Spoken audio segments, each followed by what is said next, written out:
অসমত চলি থকা ৰাষ্ট্ৰীয় নাগৰিকপঞ্জী উন্নীতকৰণৰ কাম কাজ সম্পূৰ্ণ কৰি ৩১ জুলাইৰ ভিতৰত চূড়ান্ত নাগৰিকপঞ্জী প্ৰকাশ কৰিবলৈ উচ্চতম ন্যায়ালয়ৰ নিৰ্দেশ।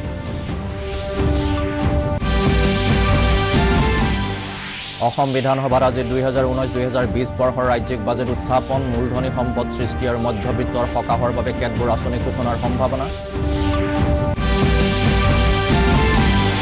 আৰু আজিৰে পৰা ভাৰত আৰু নিউজিলেণ্ডৰ মাজৰ ৩খনীয়া টি-20 আন্তঃৰাষ্ট্ৰীয় ক্ৰিকেট শৃংখলা আৰম্ভ।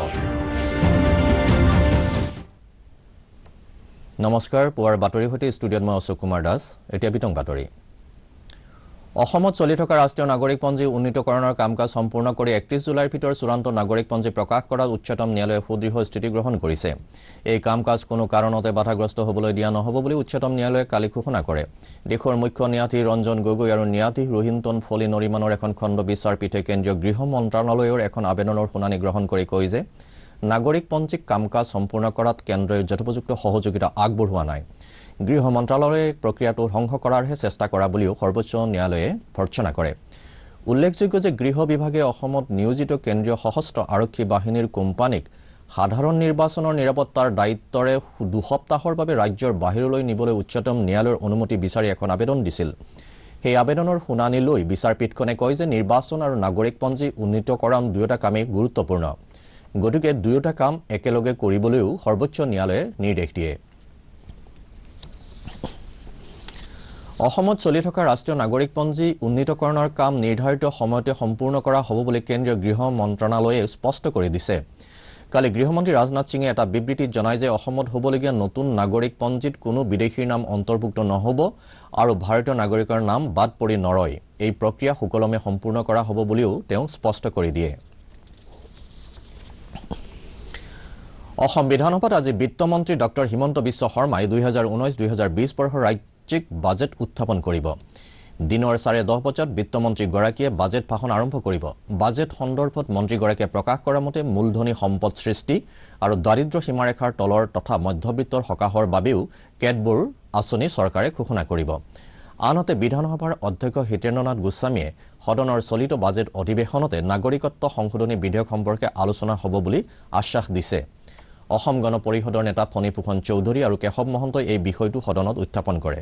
কালি সদনত বিত্ত, গড়কাপ্তানি, স্বাস্থ্য আৰু পৰিয়াল কল্যাণ, গাঁও আৰু নগৰ উন্নয়ন আদি বিভাগৰ লগত জড়িত বিভিন্ন বিষয় উত্থাপিত হয়। প্ৰশ্নোত্তৰ কালত বিধায়ক পুঁজি সংক্ৰান্তত কংগ্ৰেছৰ আব্দুল খালেকে সোধা এটা প্ৰশ্নৰ উত্তৰত বিত্তমন্ত্ৰী ডক্টৰ হিমন্ত বিশ্ব শৰ্মাই বিধায়ক পুঁজি আবণ্টনৰ প্ৰক্ৰিয়া সলনি কৰাৰ ইংগিত দিয়ে। সদনত সৰ্বসন্মতিক্ৰমে অসম বিধানসভাৰ সদস্যৰ বেতন, বানচ, পেঞ্চন আৰু অন্যান্য সুবিধা সম্পৰ্কীয় বিধেয়কখন গৃহীত হয়।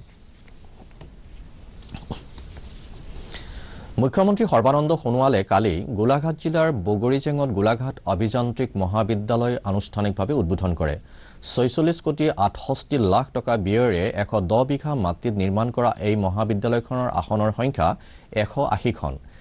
এই উপলক্ষে অনুষ্ঠিত সভাত ভাষণ দি মুখ্যমন্ত্ৰীয়ে কয় যে মহাবিদ্যালয়খনে জিলাখনত কাৰিকৰী উচ্চ শিক্ষাৰ ক্ষেত্ৰত থকা বহুদিনীয়া অভাৱ পূৰণ কৰিব। নাগৰিকত্ব সংশোধনী বিধেয়কৰ বিষয়ে উল্লেখ কৰি তেওঁ কয় যে বিধেয়কখনৰ সম্পৰ্কত অপপ্ৰচাৰ চলাই সমাজত বিভ্ৰান্তিৰ সৃষ্টি কৰিবলৈ কেতবোৰ শক্তিয়ে প্ৰয়াস চলাই আহিছে।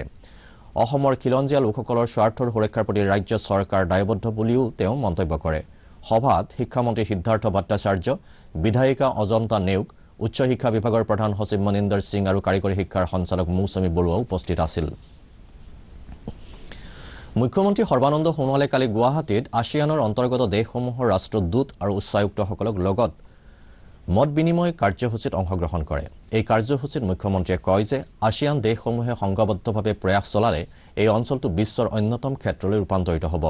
তেওঁ কয় যে অৰ্থনৈতিক ক্ষেত্ৰত নৱজাগৰণৰ সূচনাৰে আছিয়ান দেশসমূহ এছিয়াৰ বৃহত্তম শক্তিলৈ ৰূপান্তৰিত হোৱাৰ যথেষ্ট অৱকাশ আছে। এই মত বিনিময় অনুষ্ঠানত উদ্যোগ আৰু বাণিজ্য মন্ত্ৰী Chandramohan Patowary, act east policy বিভাগৰ অতিৰিক্ত মুখ্য সচিব ৰবি কাপুৰ, মুখ্যমন্ত্ৰীৰ প্ৰধান সচিব সঞ্জয় লোহিয়া, আছিয়ান দেশসমূহৰ ৰাষ্ট্ৰদূত আৰু উচ্চায়ুক্তসকল উপস্থিত আছিল।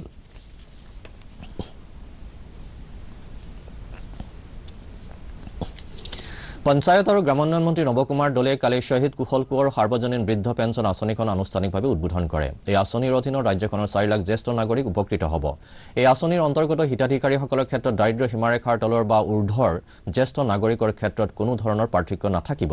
এই উপলক্ষে অনুষ্ঠিত সভাত ভাষণ দি মন্ত্ৰীগৰাকীয়ে কয় যে এতিয়ালৈকে এই আঁচনিৰ অধীনত 6 লাখ জ্যেষ্ঠ নাগৰিকে আবেদন জনাইছে আৰু ইয়াৰ ভিতৰত 5,50,000 হিতাধিকাৰী নিৰ্বাচন কৰা হৈছে। এই পেঞ্চনৰ ধন হিতাধিকাৰীৰ বেংক একাউণ্টত পোনপটীয়াকৈ জমা দিয়া হ'ব বুলিও তেওঁ প্ৰকাশ কৰে।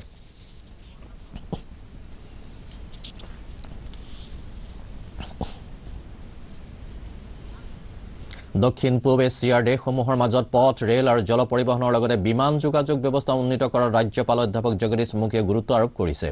গুৱাহাটীত অনুষ্ঠিত দ্বিতীয় আছিয়ান ভাৰত যুৱ শীৰ্ষক সন্মিলনৰ সামৰণি অনুষ্ঠানত অংশগ্ৰহণ কৰি ৰাজ্যপাল মুখীয়ে কয় যে আছিয়ানৰ সৈতে সংযোগ স্থাপনৰ বাবে উত্তৰ পূৰ্বাঞ্চল এটা গুৰুত্বপূৰ্ণ অংশ। এই অনুষ্ঠানত মন্ত্ৰী হিমন্ত বিশ্ব শৰ্মাও উপস্থিত আছিল।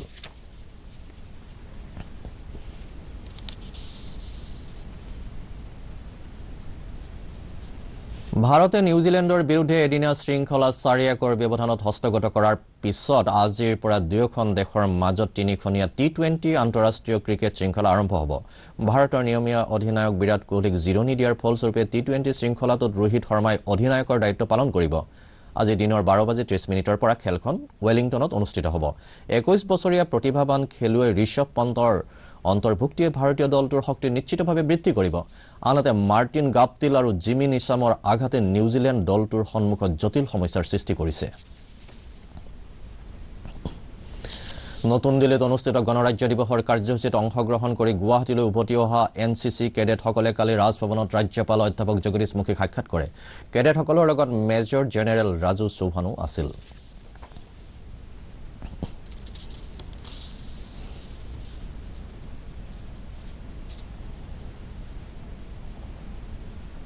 অহা 13 ফেব্ৰুৱাৰীত ৰাজ্যসভাত নাগৰিকত্ব সংশোধনী বিধেয়ক উত্থাপন হ'লে প্ৰধান বিৰোধী দলসমূহে ইয়াৰ বিৰোধিতা কৰিব। কালি গুৱাহাটী প্ৰেছ ক্লাবত নাগৰিকত্ব সংশোধনী বিধেয়ক বিৰোধী মঞ্চৰ আহ্বায়ক মনজিত মহন্তই এই বিষয়ে সদৰি কৰি কয় যে নতুন দিল্লীত কংগ্ৰেছ সভাপতি ৰাহুল গান্ধীৰ সৈতে হোৱা তেওঁলোকৰ আলোচনা ফলপ্ৰসূ আছিল। সংবাদমেলত উপস্থিত থকা জ্যেষ্ঠ সাংবাদিক হাইদৰ হুছেইনে কয় যে কেন্দ্ৰীয় চৰকাৰে ৰাজ্যসভাৰ অধিৱেশনৰ অন্তিম মুহূৰ্তত এই বিধেয়কখন উত্থাপন কৰিব পাৰে বুলি বহুতো ৰাজনৈতিক দলে আশংকা কৰিছে। অহা 13 ফেব্ৰুৱাৰী পৰ্যন্ত বিধেয়কখনৰ বিৰোধিতা অব্যাহত থাকিব বুলি তেওঁ জানিবলৈ দিয়ে।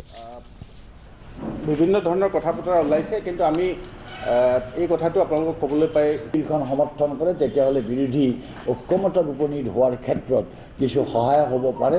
সেইবাবে আমি সাধাৰণতে আমাৰ কেওটা যিকেইটা দল তালৈ গৈছে, যিকেইটা বিধায়কৰ বিৰুদ্ধে দিল্লীত বাহৰ পাতি বিধেয়কখন বাতিলৰ বাবে চেষ্টা অব্যাহত ৰাখিছে।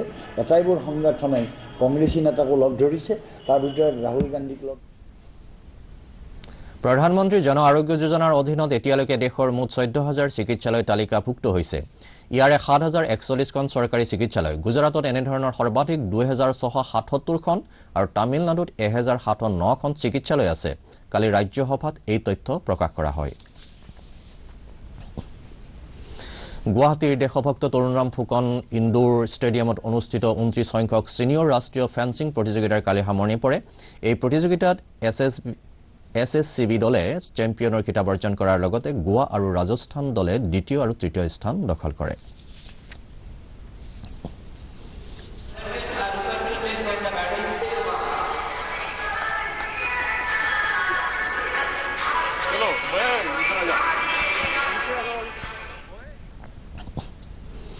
প্ৰতি বছৰৰ দৰে কালি কাৰ্বি জনগোষ্ঠীয় লোকসকলে উলহ মালহেৰে পৰম্পৰাগত ৰংকেৰ পূজা পালন কৰে। এই পূজাত পুৰোহিতসকলে অদৃশ্যজনে পৃথিৱীৰ বুকুলৈ যাতে চকু মেলি চাই আৰু শস্যৰ পথাৰে যাতে নদন বদন হৈ সোণোৱালী বৰণ ধাৰণ কৰে তাৰে কামনা কৰে।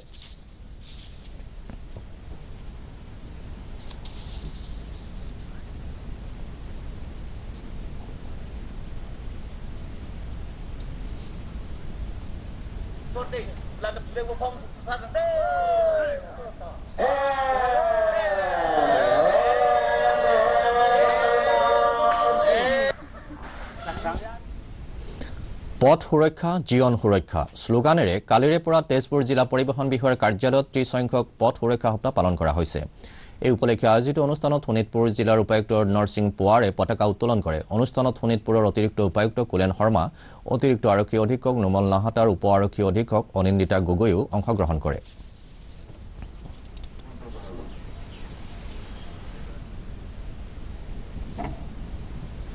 বাতৰি শেষ হোৱাৰ আগতে প্ৰধান বাতৰিসমূহ আকৌ এবাৰ। অসমত চলি থকা ৰাষ্ট্ৰীয় নাগৰিকপঞ্জী উন্নীতকৰণৰ কাম কাজ সম্পূৰ্ণ কৰি ৩১ জুলাইৰ ভিতৰত চূড়ান্ত নাগৰিকপঞ্জী প্ৰকাশ কৰিবলৈ উচ্চতম ন্যায়ালয়ৰ নিৰ্দেশ।